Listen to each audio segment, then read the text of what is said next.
Hello दोस्तों, मेरा नाम है जमशेद खान और मैं आज फिर से आपके साथ हूँ चैप्टर 1 बिजनेस स्टडीज़ के आगे के लेक्चर्स के साथ। लास्ट लेक्चर में मैंने आपको एक ओवरव्यू दिया था कि क्लास 12th में बिजनेस स्टडीज़ की सब्जेक्ट स्कीम क्या है, और मैंने हल्का हल्का आपको ऊपर से बताया था कि ऑब्जेक्टिव का मतलब क्या होता है, आपका ऑर्गेनाइजेशन का मतलब क्या होता है, मैनेजर कौन होता है और मैनेजमेंट क्या होता है। मैंने आपको लास्ट लेक्चर, जिसका लिंक मैं डिस्क्रिप्शन में डाल दे रहा हूँ, उसमें ये बताया था कि मैनेजमेंट के दो कंसेप्ट है, एक है ट्रेडिशनल कंसेप्ट और दूसरा होता है मॉडर्न कंसेप्ट। ट्रेडिशनल कंसेप्ट ये कहता है कि मैनेजमेंट एक आर्ट है जिसमें दूसरों से काम निकलवा दिया जाता है, बट ये ओल्ड अप्रोच है जो अब यूज नहीं होती। अब ये माना जाता है कि मॉडर्न कंसेप्ट है जो ये कहता है कि मैनेजमेंट एक प्रोसेस हो चुका है। प्रोसेस का मतलब होता है स्टेप बाय स्टेप एक्टिविटी, जहां पर धीरे धीरे चीज़ों को अकम्प्लिश किया जाता है। जैसे स्टेप 1 प्लानिंग होता है, स्टेप 2 ऑर्गेनाइजिंग होता है, स्टेप 3 स्टाफिंग होता है, स्टेप 4 डायरेक्टिंग होता है, स्टेप 5 कंट्रोलिंग होता है। प्लानिंग मतलब काम को सोचना, ऑर्गेनाइजिंग मतलब अरेंज करना, स्टाफिंग मतलब लोगों को लाना, डायरेक्टिंग मतलब काम कराना और कंट्रोलिंग मतलब परफॉर्मेंस चेक करना। जब यह प्रोसेस होता है तो हमें दूसरी चीज़ इस बात का ख्याल रखना होता है कि ये काम इफेक्टिवली हो और फुल एफिशिएंसी से हो। इफेक्टिवनेस का मतलब होता है ऑन टाइम टारगेट या वर्क खत्म होना। जैसा आप एग्जाम का पेपर 3 घंटे का होता है, अगर आप 3 घंटे के अंदर खत्म कर दे रहे हो तो आपने इफेक्टिवली पेपर को बनाया। और एफिशिएंसी का मतलब होता है मिनिमम वेस्टेज ऑफ रिसोर्सेज से आपने जितनी कम शीट्स इस्तेमाल करी वो आपकी एफिशिएंसी दिखाती है। वैसे ही पेपर बहुत कीमती है तो पेपर कम यूज किया करो। नेक्स्ट, हमें अचीव करना होता है गोल। तो हम सारा काम कर क्यों रहे हैं, हमने इस प्रोसेस को क्यों अपनाया, हमने इफेक्टिवली और एफिशिएंटली काम क्यों किया, ताकि हम गोल अचीव कर सकें। तो ये मॉडर्न कंसेप्ट है जो 3 चीज से बनता है। ऐसे याद करो, process, effectiveness, achievement. PEA, P बोलते हैं इसे। आगे बात ये उठती है, क्या गोल अचीव करने के लिए इफेक्टिवनेस और एफिशिएंसी का होना जरूरी है, कि सिर्फ इफेक्टिव होना जरूरी है और एफिशिएंसी की जरूरत नहीं है, या सिर्फ एफिशिएंट होना जरूरी है, इफेक्टिवनेस की जरूरत नहीं है? तो जवाब ये है कि दोनों का एक ऐसा रिलेशन है कि दोनों एक दूसरे के कंप्लीमेंट्री है। काम इफेक्टिवली भी होना चाहिए और एफिशिएंटली भी होना चाहिए। कहने का मतलब ये है कि विद इन टाइम होना चाहिए और पूरी एफिशिएंसी मतलब मिनिमम वेस्टेज ऑफ रिसोर्सेज के साथ काम होना चाहिए। एग्जाम में बहुत ज्यादा पूछता है, तो इस कंसेप्ट को अच्छे से पढ़ेंगे कि रिलेशनशिप क्या है इफेक्टिवनेस और एफिशिएंसी का। तो रिलेशन ये है कि दोनों ही इक्वली इंपॉर्टेंट है। टास्क टाइम पे खत्म हो और सबसे कम रिसोर्सेस का वेस्टेज हो, दोनों ही चीजें बहुत जरूरी है। तो दोनों एक दूसरे के कंप्लीमेंट्री है। अब अगर डिफरेंस बिटवीन बोला जाए इनका, तो डिफरेंस बिटवीन नंबर 1 ये है कि अगर मीनिंग की बात की जाए तो इफेक्टिवनेस मतलब होता है टास्क को टाइम पे कंप्लीट करना, और एफिशिएंसी का मतलब होता है कि मिनिमम कॉस्ट पे काम को खत्म करना। ऑब्जेक्टिव क्या है, इफेक्टिवनेस का ऑब्जेक्टिव है टारगेट टाइम पे प्रोडक्शन करना, और एफिशिएंसी का ये है कि मिनिमम कॉस्ट पे करना। कंसर्न क्या है इफेक्टिवनेस का, एंड रिजल्ट, सिर्फ हमें रिजल्ट चाहिए, ये कंसर्न है इफेक्टिवनेस का। और एफिशिएंसी कॉस्ट बेनिफिट एनालिसिस देखती है, मतलब मैं कितने खर्चे में कितना फायदा कमा सकता हूं। तो आप एक बार इसको रिव्यू करो। आप मॉडर्न कंसेप्ट पे ध्यान देंगे। मॉडर्न कंसेप्ट एक प्रोसेस है। प्रोसेस 5 चीजों में बटा है: planning, organizing, staffing, directing, controlling. काम इफेक्टिवनेस और एफिशिएंसी से होना चाहिए और गोल अचीव होना चाहिए। इफेक्टिवनेस का मतलब होता है ऑन टाइम काम का खत्म होना, और एफिशिएंसी का मतलब होता है मिनिमम वेस्टेज ऑफ रिसोर्सेज से खत्म होना। रिलेशनशिप में एक दूसरे के कंप्लीमेंट्री है, और जब दोनों साथ में होते हैं तो हाई प्रॉफिट और प्रोस्पेरिटी आती है ऑर्गेनाइजेशन में। डिफरेंस ये है कि मीनिंग के हिसाब से आप बोल सकते हैं टास्क टाइम पे खत्म हो, और एफिशिएंसी मतलब मिनिमम कॉस्ट पे। ऑब्जेक्टिव इफेक्टिवनेस का ये है कि टारगेट प्रोडक्शन पूरा हो जाए जितना जल्दी हो सके। फॉर एग्जांपल 1 महीने में 500 पीस बनाना है तो ये काम 29 डेज में हो जाना चाहिए। और एफिशिएंसी कहता है मिनिमम कॉस्ट पे हो। कंसर्न क्या है, इफेक्टिवनेस चाहता है रिजल्ट अच्छा आए, और एफिशिएंसी चाहता है कॉस्ट बेनिफिट एनालिसिस बना रहे, मतलब जेब से ज्यादा खर्चा भी ना हो और फायदा भी जबरदस्त हो। तो ये तो बात हो गई इफेक्टिवनेस एंड एफिशिएंसी की। अब बात आती है कि मैनेजमेंट के फीचर्स क्या हैं। तो मैनेजमेंट के फीचर्स को याद रखने के लिए आपको एक बहुत अच्छा कोड मैं दे रहा हूं। इसे बोलते हैं GDPIMC। GDPIMC आप इसे याद कर सकते हैं, GDPIMC। यहाँ पे G का मतलब होता है गोल ओरिएंटेड, D का मतलब है डायनेमिक, P का मतलब है परवेसिव, I का मतलब है इंटेंजिबल, M का मतलब है मल्टी डायमेंशनल, C का मतलब है कंटिन्यूअस। फिर याद कर दो GDPIMC ये कोड है किसका, कैरेक्टरिस्टिक का। याद करो, G से गोल ओरिएंटेड, D से डायनामिक, P से परवेसिव, I से इंटेंजिबल, M से मल्टी डायमेंशनल और C से कंटिन्यूअस प्रोसेस। अब इसका एक्सप्लेन भी करा जाए। गोल ओरिएंटेड का मतलब क्या, मैनेजमेंट किया ही इसलिए जा रहा है ताकि ऑर्गेनाइजेशन अपना ऑब्जेक्टिव अचीव कर सके। अगर एक ऑर्गेनाइजेशन का ऑब्जेक्टिव है 500 पीसेस सेट करना या सेल करना, तो मैनेजर पूरी कोशिश करेगा कि सारी एक्टिविटीज इस तरह से हो कि हमारा जो टारगेट है 500 टेलीविजन बेचने का वो अकम्प्लिश हो जाए। डायनामिक फंक्शन का मतलब होता है टाइम के साथ चेंज होने वाला। आप ये याद रखो, मैनेजमेंट में होने वाली एक्टिविटीज टाइम पे बाद सिचुएशन को देखकर बदलती है। देखो आप ये याद रखना, बाहर की जितनी सिचुएशन होती है उसे एक्सटर्नल एनवायरनमेंट बोला जाता है जिसमें अपना कोई बस नहीं है। फॉर एग्जाम्पल हमारी क्लासेस, अभी तक हम फेस टू फेस क्लासेस ले रहे थे, हम वैसे ही पढ़ाया करते थे, बट कोरोना वायरस एक पेंडेमिक आ गया जिसके कारण अब हमें वीडियो लेक्चर्स रिकॉर्ड करने पड़ रहे हैं। इसमें ना आप कुछ कर पा रहे हो ना मैं कुछ कर पा रहा हूं, तो हमने अपने पढ़ाने के पैटर्न को ही बदल दिया। That's dynamic. हमेशा याद रखो, जो चीज बदलती नहीं है वो स्टैटिक होती है और जो बदल जाती है वो डायनामिक है। तो इस प्रकृति, इस नेचर का स्वभाव ही बदलना है और मैनेजमेंट इस नेचर का एक हिस्सा है।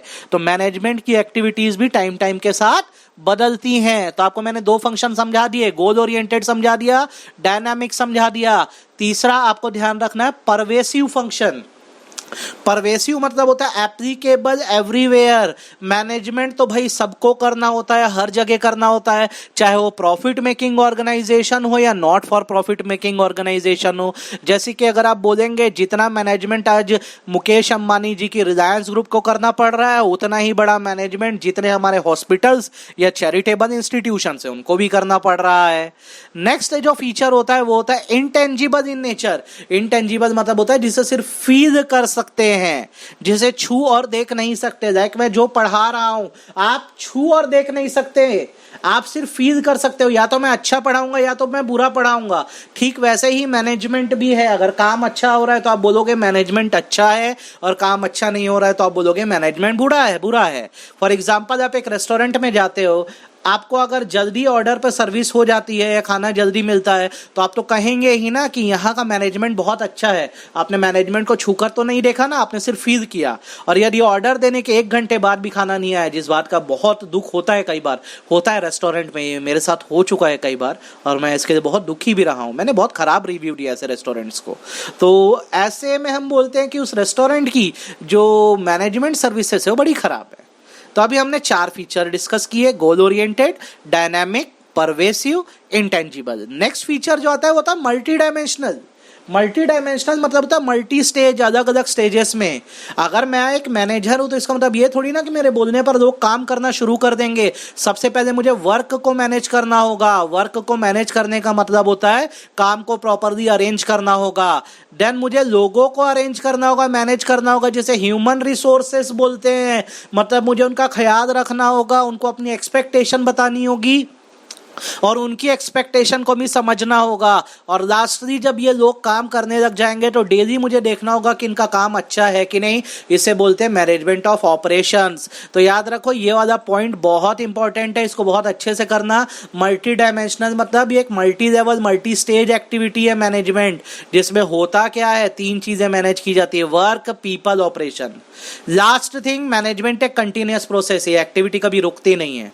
हम प्लान करते हैं, फिर फाइनली परफॉर्मेंस चेक करते हैं। पास हो गए तो नई प्लानिंग, फेल हो गए तो उसी चीज को दोबारा से अचीव करने की कोशिश करते हैं। फॉर एग्जांपल आज आप क्लास 12th की प्लानिंग कर रहे हो, आपने प्लानिंग किया, आपने ऑर्गेनाइजिंग करी, आपने स्टाफिंग किया, आपने डायरेक्टिंग किया, आप एग्जाम दोगे, रिजल्ट आएगा। अगर आपकी एक्सपेक्टेशन के हिसाब से आया, पास हो गए, तो आगे आप किसी प्रोफेशनल कोर्स की तैयारी करोगे। और अगर आपके एक्सपेक्टेशन के हिसाब से नहीं आए, जो ऐसा हो नहीं सकता, आप सब पास हो जाओगे ऐसी मेरी उम्मीद है, तो फिर से आप क्या करोगे, आपसे क्या गलतियां हुई आप याद रखना। कभी भी याद रखो इंसान से गलतियां नहीं होती हैं, इंसान सिर्फ अपने प्लान से भटक जाता है और उससे सिर्फ ये देखना होता है कि वो भटका क्यों, और इस भटकाव को डेविएशन कहते हैं। शब्द आगे काम आएगा, याद रखना। अब जैसा कि हमने अभी तक इतने फंक्शंस देख लिए हैं, ये फीचर्स देख लिए हैं, आप जीडीपीआई एमसी याद रखोगे तो भी आपके लिए बहुत है। उसके बाद दो एक्स्ट्रा बेसिकली कैरेक्टरिस्टिक आते हैं, जैसे ग्रुप एक्टिविटी है। एक सिंगल पर्सन कभी भी मैनेजमेंट नहीं कर सकता है, ग्रुप ऑफ पीपल इन्वॉल्व होते हैं तभी मैनेजमेंट एक्टिविटी हो सकती है। आज क्रिकेट मैच है, अकेला एक ही पर्सन बोलेगा मैं बैटिंग करूंगा, बॉलिंग करूंगा, कीपिंग करूंगा, फील्डिंग करूंगा, तो रजनीकांत नहीं हो सकता दुनिया में, कोई ऐसा नहीं कर सकता। उसे लोग चाहिए, सेट ऑफ बॉलर चाहिए, सेट ऑफ बैट्समैन चाहिए, विकेट कीपर एक ही चाहिए होता है और फील्डर्स चाहिए। तो याद रखो मैनेजमेंट ग्रुप एक्टिविटी है। और लास्ट ये कंपोजिट प्रोसेस है। कंपोजिट मतलब होता है स्टेप बाय स्टेप सीरीज में ये काम चलता है, ये बात आप बिल्कुल मत भूलना। सीरीज क्या है? सबसे पहले प्लानिंग, फिर ऑर्गेनाइजिंग, फिर स्टाफिंग, फिर डायरेक्टिंग, फिर कंट्रोलिंग। बिना प्लानिंग के ऑर्गेनाइजिंग नहीं हो सकती, बिना ऑर्गेनाइजिंग के स्टाफिंग नहीं हो सकता, बिना स्टाफिंग के डायरेक्टिंग नहीं हो सकती, बिना डायरेक्टिंग के कंट्रोलिंग नहीं हो सकती। तो आपको ये याद रखना होगा कैरेक्टरिस्टिक्स। जहां पर कैरेक्टरिस्टिक खत्म होते हैं, मैं एक बार सांस ले देता हूं, कपालभाति कर देता हूं तो मुझे बोलने में बड़ी आसानी होगी। अब बात आती है ऑब्जेक्टिव की। मैनेजमेंट आप क्यों कर रहे हो? आपका टारगेट क्या है? तो आप इसलिए कर रहे हो ताकि आप अपनी ऑर्गेनाइजेशन को एट द टॉप पहुंचा सको, अपनी ऑर्गेनाइजेशन को बेस्ट बना सको। तो आपके मैनेजमेंट का जो ऑब्जेक्टिव है 3 हिस्सों में बटा होता है। सबसे पहले ऑर्गेनाइजेशनल ऑब्जेक्टिव, दूसरा सोशल ऑब्जेक्टिव, तीसरा पर्सनल ऑब्जेक्टिव। मैं बहुत डिटेल में नहीं जा रहा हूं, मैं आपको सिर्फ इतना बता रहा हूं ताकि आपको ये बेस्ट वे में समझ आ जाए। जैसे ऑर्गेनाइजेशनल ऑब्जेक्टिव को इकोनॉमिक ऑब्जेक्टिव भी बोला जाता है, मतलब आपको कमाना जरूरी है, प्रॉफिट मेकिंग करना बहुत जरूरी है। शाहरुख खान ने एक सेमिनार में कहा था, साहब गुर्बत में क्रिएटिविटी नहीं आती। कहने का मतलब यह है, if you are poor you can not do anything. पैसे वाले बनो, जितना पैसे वाले बनोगे क्रिएटिविटी आएगी। तो अगर आज मैं एक मैनेजर हूं तो मुझे अपनी ऑर्गेनाइजेशन के लिए ऑर्गेनाइजेशनल ऑब्जेक्टिव को अचीव करना होगा। मतलब ये कि मुझे कोशिश करनी होगी कि इस कॉम्पिटिटिव मार्केट में मेरा जो ऑर्गेनाइजेशन है वो सरवाइव करे, दूसरा प्रॉफिट कमाए और तीसरा ग्रो करे। अच्छा, तीनों में क्या एक रिलेशन है? हाँ बिल्कुल। आप हमेशा याद रखो, दुनिया का हर बिजनेस बाहर से देखने वाले को बहुत प्रॉफिटेबल लगता है, पर जो बिजनेस कर रहा है उससे पूछो क्या हाल है उस बिजनेस का। हमेशा बोलते हैं ना, grass is greener on the other side, वही इस दुनिया का हाल है। सबको दूसरे का हाल बड़ा अच्छा लगता है। तो सेम बिजनेस का ये, आज मैं एक बिजनेस करूंगा तो मेरे लिए सबसे जरूरी चीज ये है कि मुझे मार्केट में सर्वाइव करना होगा, मैं जिस भी मार्केट में हूं। दूसरी चीज, मुझे प्रॉफिट कमाना है, क्योंकि सामने वाला भी उतनी मेहनत कर रहा है जितनी मैं। तो अगर मेरे कस्टमर वहां चले गए तो मैं कैसे कमाऊंगा? और हमेशा मुझे कुछ नया करते रहना, मतलब ग्रोथ करती रहनी है। बिना ग्रोथ के कोई भी बिजनेस आगे नहीं बढ़ पाया है। दूसरा ऑब्जेक्टिव होता है सोशल ऑब्जेक्टिव। सोशल ऑब्जेक्टिव का मतलब होता है हमें समाज के लिए भी कुछ करना होगा, जैसे गुड क्वालिटी प्रोडक्ट देने होंगे, वेल्थ जनरेट करनी होगी, एम्प्लॉयमेंट अपॉर्चुनिटीज बढ़ानी होगी, कम्युनिटी को सपोर्ट करना होगा। जैसे अभी कोरोना वायरस है तो टाटा ग्रुप ने 500 करोड़ रुपए डोनेट किया है। आप लोग भी कुछ ना कुछ डोनेशन करो, मेरा ये कहना है। मैंने पर्सनली 500 रुपए डोनेट किया है। आप 100 रुपए भी करोगे तो बहुत ज्यादा बड़ा कंट्रीब्यूशन है। गॉड ब्लेस यू, जरूर करो। देन हमें एजुकेशन और हेल्थ पे ध्यान देना है। पर्सनल ऑब्जेक्टिव का बेसिकली मतलब होता है अपने एम्प्लॉइज के बारे में सोचना। देखा, एम्प्लॉइज है वो ह्यूमन रिसोर्स है, वो है तो ऑर्गेनाइजेशन बेटर है, चल रही है। अगर एम्प्लॉइज ही नहीं होंगे तो ऑर्गेनाइजेशन कैसे चलेगी? तो पर्सनल ऑब्जेक्टिव ये कहता है वर्कर को कॉम्पिटिटिव सैलरी दो, उसकी पर्सनल ग्रोथ करो, पीयर रिकॉग्निशन दो, मतलब दूसरे एम्प्लॉइज के सामने रिस्पेक्ट करो, सोशल रिकॉग्निशन दो, मतलब ऐसे अवार्ड्स दो ताकि जैसे देखना आप KFC जाओगे या फिर आप सबवे जाओगे या डोमिनोज जाओगे, डोमिनोज का चीज बस बड़ा अच्छा होता है तो वहां पे लिखा होता है employ of the month, employ of the week, ये सोशल रिकॉग्निशन है। देन अच्छी हेल्दी वर्किंग कंडीशन दो। तो 3 ऑब्जेक्टिव याद रखने हैं, OSP, O से ऑर्गेनाइजेशनल, S से सोशल, P से पर्सनल, ये आपको याद रखना है। देन बारी आती है मैनेजमेंट किस सब्जेक्ट से कनेक्ट करता है? क्या ये साइंस है, क्या ये आर्ट है, क्या ये प्रोफेशन है? तो पहले बात कर देते हैं साइंस की। साइंस है क्या आखिरकार? साइंस एक सिस्टमेटिक मतलब होता है वहां पे हर चीज के सीक्वेंस होते हैं। याद करो क्लास 10 तक आपने एक प्रैक्टिकल कॉपी बनाई थी, उसमें स्टेप 1 स्टेप 2 बड़ा बोरिंग काम था यार, पर करा था हम सब ने। तो ये सिस्टमेटिक है। और दूसरा ऑर्गेनाइज बॉडी ऑफ नॉलेज, जो फाइंडिंग और फैक्ट पे डिपेंड करते हैं। एक्सपेरिमेंट होता है तब पता लगता है कि क्या प्रिंसिपल है। तो ये साइंस का मतलब है। जरा साइंस के फीचर देखते हैं। साइंस क्या है? सिस्टमैटिक बॉडी ऑफ नॉलेज, मतलब इसके बुक्स और स्टडी मटेरियल अवेलेबल है। साइंस ऑब्जर्वेशन पर बेस्ड होता है, मतलब टाइम पे इस पर एक्सपेरिमेंट्स होते हैं। ये एक्सपेरिमेंट रिपीटेड नेचर के होते, बार बार होते रहते हैं। इसकी यूनिवर्सल वैलिडिटी है, मतलब पूरी दुनिया में साइंस का प्रिंसिपल वही है। जैसे अगर न्यूटन ने ये कह दिया every action has equal and opposite reaction, तो ये बात को जितना इंडियन मान रहा है उतना ही अमेरिकन भी मानेगा। और लास्टली साइंस में रेप्लिकेशन पॉसिबल होता है। अगर H2 में SO4 में मिलाता हूं तो H2SO4 बनेगा, आप भी मिलाओगे तो वही बनेगा, कोल्ड ड्रिंक बिल्कुल नहीं बनेगा। तो हमें क्या करना है, अब ये देखना है कि ये फीचर्स क्या मैनेजमेंट में प्रेजेंट है कि नहीं है। तो अगर मैं बात करूं feature number 1 systematic body of knowledge की, सिस्टमैटिक बॉडी ऑफ नॉलेज की, तो हाँ ये जो फीचर है मैनेजमेंट में भी बराबर प्रेजेंट है। ग्रीन मार्किंग का मतलब है ये फीचर प्रेजेंट है, क्योंकि जैसे साइंस की बुक होती हैं वैसी मैनेजमेंट की भी बुक्स मिल जाती हैं। Feature number 2 based on observation research and finding, तो नॉर्मली ये माना जाता है कि साइंस में हर चीज पर रिसर्च होती है, ठीक वैसे ही मैनेजमेंट में ह्यूमन बिहेवियर पर रिसर्च होती है, जो एग्जैक्ट तो नहीं है साइंस जैसे, पर होती जरूर है। साइंस में रिपीटेड एक्सपेरिमेंट होते हैं, हाँ ठीक है, मैनेजमेंट में भी रिपीटेड एक्सपेरिमेंट होते हैं, हम मान सकते हैं वाला फीचर भी है। यूनिवर्सल वैलिडिटी की बात करें तो साइंस के प्रिंसिपल पूरी दुनिया में एक जैसे हैं, लेकिन मैनेजमेंट के प्रिंसिपल की एप्लीकेबिलिटी लिमिटेड है। आपको ये बात समझनी होगी। लिमिटेड का मतलब ये है चीज़ों को मैनेज करने का सबका अलग तरीका होता है। शायद मैं दिन को पढ़ता हूँ तो शायद आप रात को पढ़ते होगे, ये हो सकता है। तो मैं बोलता हूँ ये वाला फीचर प्रेजेंट नहीं है। तो देखो 2 फीचर प्रेजेंट हो गए, systematic body of knowledge based on observation repeated experiment. क्या प्रेजेंट नहीं है? यूनिवर्सल वैलिडिटी प्रेजेंट नहीं है। लास्टली रेप्लिकेशन पॉसिबल है क्या? भाई साइंस में एक्सपेरिमेंट करते हो सेम रिजल्ट आ जाता है, पर मैनेजमेंट पे ऐसा नहीं है भैया। आप किसी को मैनेज करोगे तो उसका रिएक्शन दूसरा होगा, मैं मैनेज करूंगा तो उसका रिएक्शन दूसरा होगा। तो कहने का मतलब ये है कि ये वाला फीचर भी साइंस का मैनेजमेंट में प्रेजेंट नहीं है। तो 3 फीचर प्रेजेंट हैं और 2 फीचर प्रेजेंट नहीं है। तो मैं इससे ये कह सकता हूं कि मैनेजमेंट जो है वो इनएग्जैक्ट साइंस है। मतलब साइंस तो है पर उसके कुछ फीचर प्रेजेंट है, सारे फीचर प्रेजेंट नहीं है। ऐसे आप सोशल साइंस भी कह सकते हो। तो अब आपसे अगर कोई पूछे मैनेजमेंट साइंस है क्या, तो आपका क्या जवाब होगा? है तो, पर पूरी तरह से नहीं है, ये इनएग्जैक्ट है, इसे सोशल साइंस भी कह सकते हैं। दूसरा सवाल ये उठता है क्या मैनेजमेंट आर्ट है? तो हाँ बिल्कुल, आपको याद रखना है मैनेजमेंट आर्ट है। लेकिन आर्ट क्या होता है? तो आर्ट मतलब एक बॉडी ऑफ नॉलेज होती है जिसमें प्रैक्टिस लगती है और इंसान प्रैक्टिस से परफेक्ट हो जाता है। तो हमेशा याद रखो मैनेजमेंट के लिए 3 बातें, आर्ट के लिए 3 बातें जरूरी है। सबसे पहले थियोरिटिकल नॉलेज का होना। आप संगीत सीखने जाओगे तो आपको पहले किताबें पढ़ाई जाएंगी, सा रे गा मा पा धा नि सा, ये आपको सिखाया जाएगा। फिर आप इसका पर्सनलाइज एप्लीकेशन करना, दिन रात इसी चीज की ट्रेनिंग करना। फिर एक दिन आप प्रैक्टिस कर करके इतने क्रिएटिव हो जाओगे कि आप अपना एक नया राग निकाल दोगे। तो ये हर जगह चीज होती है। मुझे क्रिकेट खेलना है तो पहले क्रिकेट के बारे में नॉलेज देनी होगी, बुक्स अवेलेबल है मार्केट में।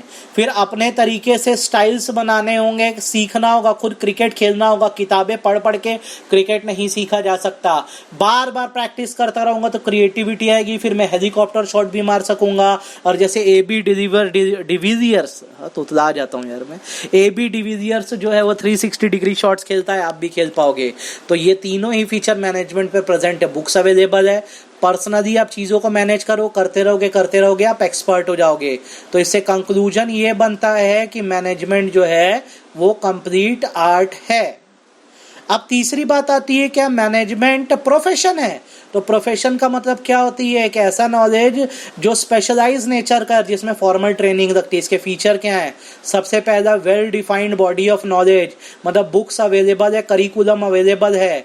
लिमिटेड एंट्री, हर कोई प्रोफेशनल नहीं बन सकता। Motive, service motive. Code of conduct होते हैं, जैसे अगर मैं बोलूंगा लॉयर्स के लिए बार काउंसिल है, अगर मैं बोलूंगा डॉक्टर्स के लिए तो मेडिकल एसोसिएशंस हैं। हर प्रोफेशन की प्रोफेशनल एसोसिएशंस होती हैं जो उनके एथिकल कोड्स बनाकर रखती है। तो क्या ये फीचर प्रोफेशन के मैनेजमेंट में है? तो वेल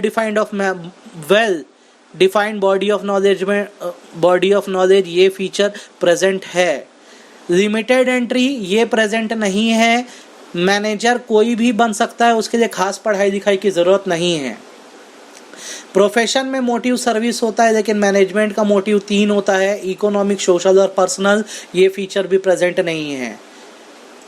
प्रोफेशन में कोड्स होते हैं, मैनेजमेंट में अभी कोड बन रहे हैं, इवॉल्व हो रहे हैं, तो इसको आप रेड से बेटर ब्लू ले लो पॉइंट, मतलब ये हो भी सकता है और नहीं भी हो सकता, ज़्यादा डार्क हो गया, हो भी सकता है और नहीं भी हो सकता है। और प्रोफेशनल एसोसिएशन की बात करें, हर प्रोफेशन की एक प्रोफेशनल एसोसिएशन है, लेकिन मैनेजमेंट की अभी कोई ऐसी स्पेसिफिक एसोसिएशन बनकर नहीं निकली है। तो कंक्लूजन में मैं आपको बस यही बोल पाऊंगा कि बेसिकली इट इज मैनेजमेंट जो है it is not a fully profession, ये याद रखना। तो एक बार रिपीट करते हैं, साइंस है इनएग्जैक्ट है, आर्ट है कंप्लीट आर्ट है, प्रोफेशन है ग्रोइंग प्रोफेशन है, अभी पूरी तरह से नहीं बना है। एक अनपढ़ इंसान भी चीज़ों को उतना ही अच्छा मैनेज कर सकता है जैसे एक पढ़ा लिखा।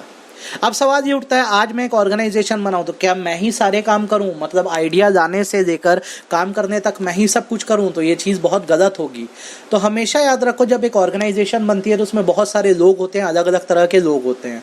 तो आपको क्या करना चाहिए, मैनेजमेंट के अपने ना लेवल्स बना देने चाहिए। तो हमेशा याद रखो, मैनेजमेंट 3 लेवल पे काम करता है, top level, middle level, lower level, और इसके नीचे फिर आते हैं एम्प्लॉइज।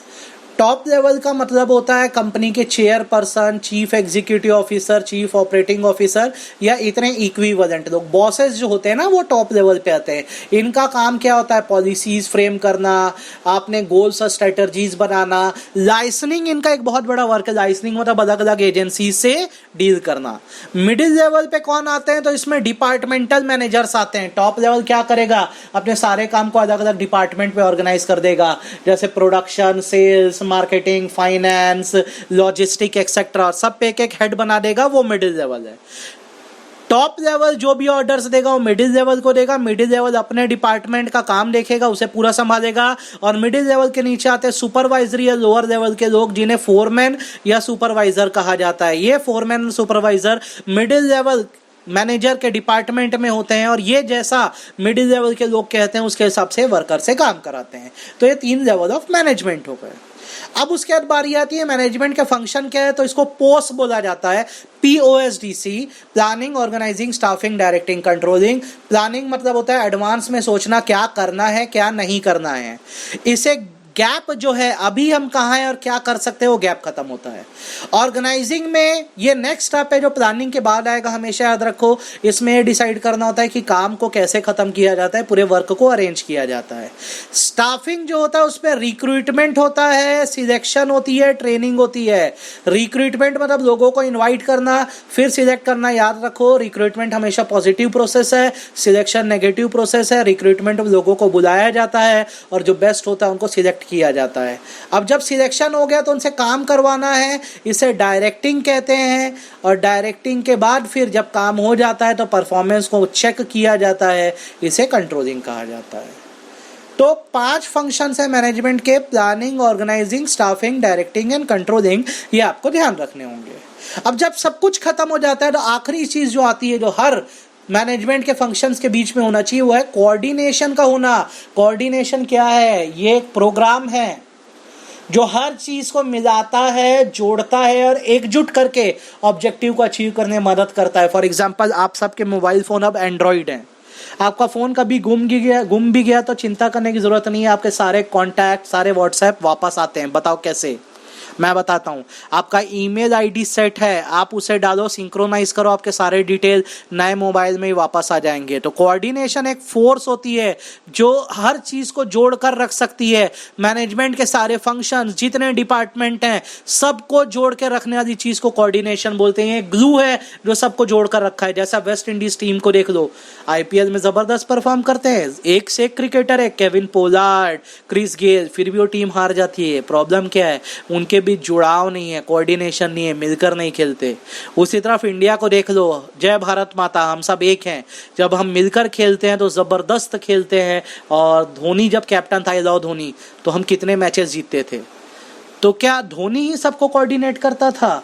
तो धोनी सिर्फ एक मीडियम था, कोऑर्डिनेशन तो सब चाह रहे थे इसलिए हो रहा था। तो आप याद रखो कोऑर्डिनेशन मैनेजमेंट का एक एसेंस है, ये खाने में नमक की तरह है जिसका होना तो जरूरी है पर ये दिखता नहीं है। प्लानिंग का कोऑर्डिनेशन ऑर्गेनाइजिंग के साथ होना चाहिए, ऑर्गेनाइजिंग का स्टाफिंग के साथ, स्टाफिंग का डायरेक्टिंग के साथ, डायरेक्टिंग का कंट्रोलिंग के साथ। जब सब मिलते हैं तो कोऑर्डिनेशन पूरा होता है। तो आपको एग्जाम में पूछता है is coordination essence of management, तो आंसर दिखना yes, coordination is the essence of management. दूसरा क्वेश्चन ये आता है कि coordination is a function of management, तो याद रखना it is not a separate function of management, it is involve in every function of management. Planning में भी कोऑर्डिनेशन चाहिए, जब तक आपका दिल और दिमाग कोऑर्डिनेट नहीं होगा अच्छी प्लानिंग नहीं होगी। ऑर्गेनाइजिंग में भी कोऑर्डिनेशन चाहिए, स्टाफिंग में भी चाहिए, डायरेक्टिंग में भी चाहिए, कंट्रोलिंग में भी चाहिए। अब कोऑर्डिनेशन क्यों एसेंस है? क्योंकि ये सारे ग्रुप एफर्ट को इंटीग्रेट करते हैं, सबको मिलाने का काम करते हैं। इससे एक्शन में यूनिटी आती है, सबको पता होता है कि सबको मिलकर काम करना है। ये कंटिन्यूस प्रोसेस है, जब तक मैनेजमेंट की एक्टिविटी चलती रहेगी कोऑर्डिनेशन होता रहेगा। ये परवेसिव फंक्शन है, हर लेवल चाहे टॉप हो, मिडिल हो, लोअर हो, या हर डिपार्टमेंट सब एक दूसरे पे इंटरडिपेंडेंट है, सबको कोऑर्डिनेट करना होता है। कोऑर्डिनेशन सारे मैनेजर्स की रिस्पॉन्सिबिलिटी है, किसी एक मैनेजर की नहीं, चाहे वो टॉप लेवल का मैनेजर हो या मिडिल लेवल का या लोअर लेवल का, सबको कोऑर्डिनेशन बनाकर रखना होगा। और लास्टली कोऑर्डिनेशन एक डेलिब्रेट फंक्शन है। डेलिब्रेट मतलब जानबूझकर की गई एक्टिविटी है। ऐसा नहीं होता है कि अपने से कोऑर्डिनेशन आ जाए, हमें कोऑर्डिनेशन बनाकर रखना होता है, तभी कोऑर्डिनेशन होता है। तो अब जाकर ये चैप्टर नंबर 1 खत्म हुआ। आप पहले मेरी पूरी रिकॉर्डिंग को, मेरे लेक्चर को सुनो। आप मुझसे मेरे व्हाट्सएप के नंबर 9301914104 पे व्हाट्सएप से या कॉल करके डाउट पूछो। आप इंडिया में कहीं भी हो आप मुझसे डाउट पूछ सकते हो। 24 घंटे 7 दिन मैं बिल्कुल फ्री हूँ। लॉकडाउन में सिर्फ खा रहा हूँ और सो रहा हूँ, तो आप मुझसे बिल्कुल कम्युनिकेट करते रहो। अब मैं क्या करूँगा, अभी आपको मैं 5 चैप्टर अगले 10 दिन में भेजने वाला हूँ। जब तक आपका एग्जाम नहीं आ जाता मेरे लेक्चर्स रिकॉर्ड होते रहेंगे। आपको क्या करना है, एक बार इसका ओवरव्यू देना है। जैसे अभी पिछली रिकॉर्डिंग 15 मिनट की थी, 26 मिनट की है, तो टोटल 45 मिनट्स में देखो एक चैप्टर हो गया। अभी आप इसको सुन लो, पढ़ दो। जब आपका ये हो जाए तो आप मुझसे ग्रुप में कनेक्ट हो या व्हाट्सएप पे कनेक्ट हो, हम इसके क्वेश्चंस भी डिस्कस कर सकते हैं और मैं क्वेश्चन सीरीज को अलग से डालूंगा।